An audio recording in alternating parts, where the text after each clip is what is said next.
Si Abang Indos ini pas meninggal setelah dikubur ini mayatnya balik lagi ke rumah sampai 40 hari 40 malam.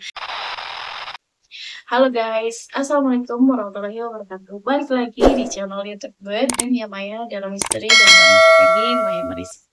Oke guys, kali ini gue membawa cerita horor yang dimana ini adalah cerita tentang malam satu suro.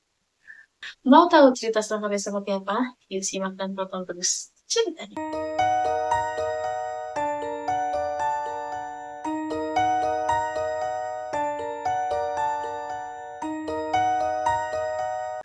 Oke guys, kali ini gue mau ngebawain cerita dari ceritanya Bang Zeki.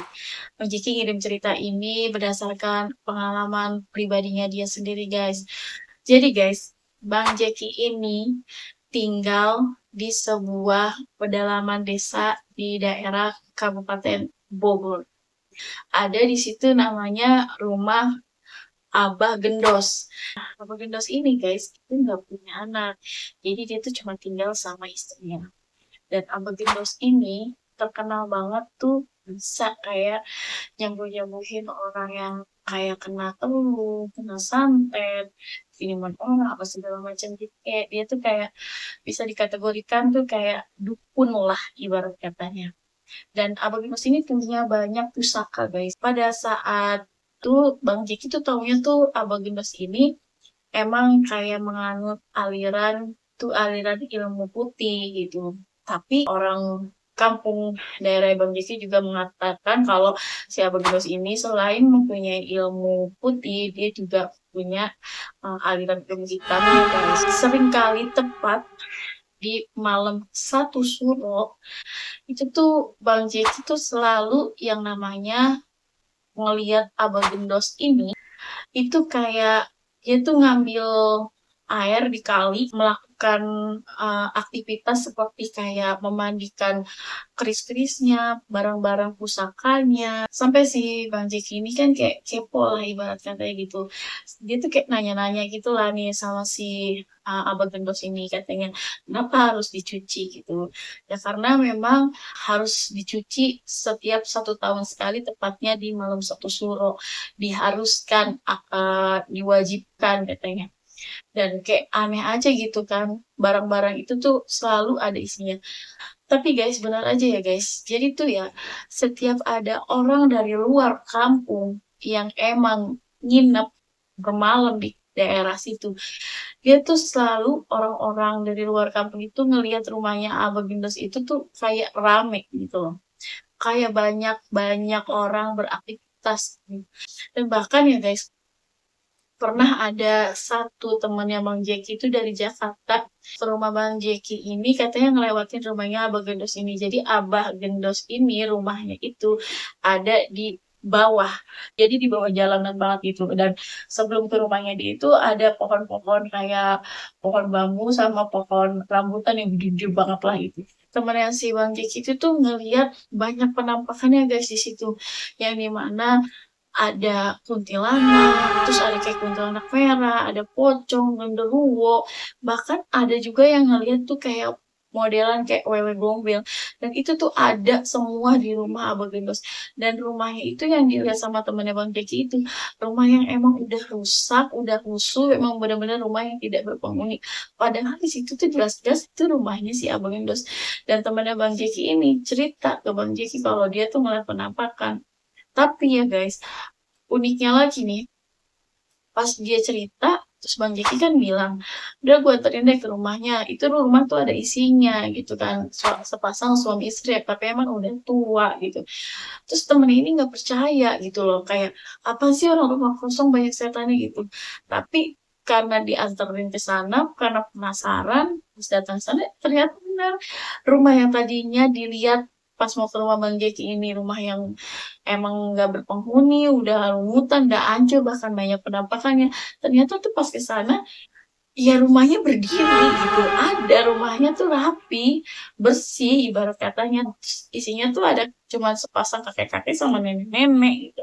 Nah, teman Bang Jack ini kayak ngerasa, wow, yang tadi gue lihat apa gitu pas perjalanan mau menuju ke rumah lu. Karena emang katanya tuh dilihatnya tuh bener-bener nyata, bener-bener real banget lah. Akhirnya Bang Jeki ini kan kerja nih guys di daerah Jakarta. Akhirnya kan ya mau nggak mau dia meninggalkan kampung halamannya nih, meninggalin rumah orang tuanya gitu kan. Tinggallah di Jakarta. Sampai beberapa tahun kemudian si Bang Jeki ini baru balik lagi nih ke kampung halamannya dan semuanya tuh biasa-biasa aja, terlihat sangat baik-baik aja gitu. Tapi ada satu cerita yang emang dia nggak tahu tentang meninggalnya Abah Gindos ini, guys. Jadi si Abah Gindos ini ternyata dari Abah Gindos ini meninggal dunia, guys, alias wafat. Dan kalian tahu gak sih, wafatnya ini tuh sampai nggak diterima bumi, guys. Yang dimana kan pada saat itu kan meninggal si Abah Gindos ini karena sakit kan. Jadi Abah Gindos ini punya penyakit kayak penyakit bawaan kayak TBC gitu. Nah, beliau ini meninggal. Nah, pas dikubur malamnya ini si pocongannya ini balik lagi ke rumah. Jadi pocongannya ini pulang lagi ke rumahnya dan ada di depan pintu rumahnya. Dan istrinya tuh selalu kaget setiap kali ada suara kayak batuk si Abang Gendus ini. Sampai akhirnya berulang-ulang kali sampai dengan 40 hari itu terus-menerus kayak gitu sampai akhirnya ketua adat setempat itu mengadakan ritual kayak semacam apa ya kalau kayak kita bilang tuh makamnya itu nih udah dikubur jenazahnya terus dituncepin sama yang namanya pohon-pohon yang berduri katanya gitu. Jadi mengupayakan supaya nih si jenazahnya atau si mayatnya ini nggak balik lagi nih ke rumahnya. Si Jeki ini kan nggak tahu ya pas balik ke kampungnya kalau si Abang Gendus ini nggak ada. Nah Jeki ini sempat ngeliat Abang Gendus itu ada di teras rumahnya lagi ngerokok sambil ngopi. Ditanya lah nih sama si Jeki gitu kan, bah gitu. Dia tuh cuma senyum aja tanpa basa-basi yang iya apa segala macam itu enggak, cuma senyum aja gitu. Cuman abis negor dia nih si Jeki ngerasa kayak ada yang aneh gitu.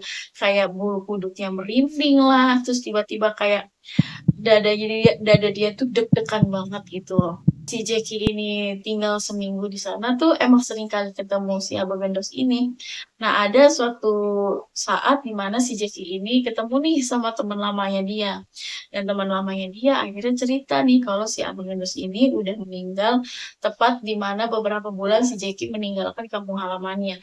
Dan di mana si Jeki pada saat itu kan kaget ya guys, kaget yang emang bener-bener lah gue seminggu banget ketemu dia tiap hari gitu kan tapi emang selalu setiap kali gue ketemu dia itu emang selalu merinding dan selalu ngerasa gue tuh nggak nyaman gitu loh dan ternyata bener guys dianterin lah nih si Jackie ini ke pemakamannya si Abang Ganes ini dan ternyata pemakaman ini bener-bener kayak emang makam yang udah ditungguin sama pohon-pohonan liar yang berduri dan diceritain lah kronologi meninggalnya sampai dengan kenapa makamnya itu ditindihin atau ditanamin sama pohon-pohonan yang berduri karena memang si Abang Inos ini pas meninggal setelah dikubur ini mayatnya balik lagi ke rumah sampai 40 hari 40 malam yang dimana istrinya ini juga kayak jadi trauma akhirnya si istrinya ini juga meninggalkan rumahnya dan entah istrinya itu sampai sekarang tinggal di mana si Jackie dan warga sekitar pun nggak tahu gitu loh guys.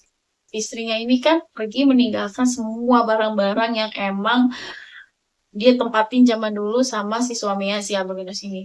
Dan kalian tahu gak sih, kan rumahnya udah nggak berpenghuni lah ibarat katanya. Rumahnya tuh udah jadi rumah yang ibaratnya rumah rusak, lusuh dan lain sebagainya. Dan itu tuh jadi sarang setan guys. Karena gimana nggak jadi sarang setan guys?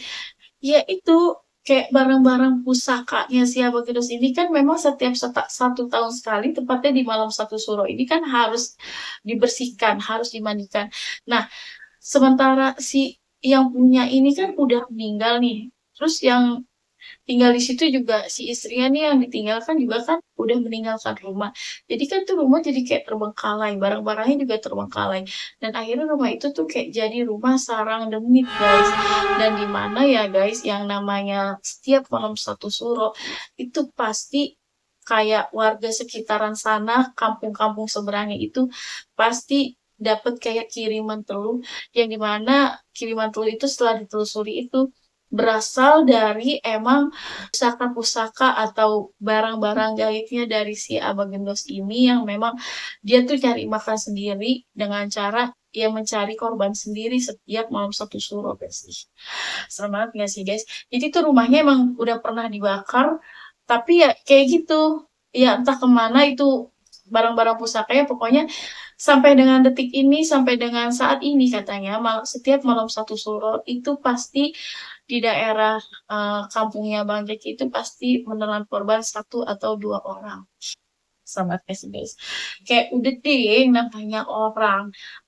Kenapa sih malam satu suro identik dengan pensucian barang-barang klinik atau benda-benda yang mempunyai kodam atau lain sebagainya gitu.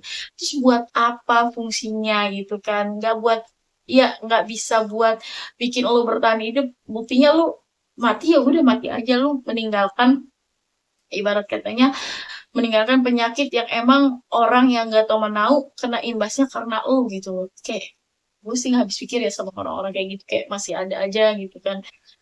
Serem juga sih ya guys, menurut gue tuh kayak terlalu nyasar itu kayak ih, minta dicabang bayi jangan sampai. Oke guys, gue rasa cukup sampai sini cerita gue kali ini, dan gue bakalan datang lagi dengan cerita-cerita yang gak kalah menarik selanjutnya. Dan buat kalian nih yang punya cerita pengalaman horor, boleh banget langsung aja DM ke Instagram Maya Marisa itu aja udah, atau boleh banget kirim WhatsApp kalian ke nomor WhatsApp nanti yang emang gue tulis di kolom deskripsi. Oke, gue Maya Marisa pamit undur diri dan assalamualaikum warahmatullahi wabarakatuh. Bye bye.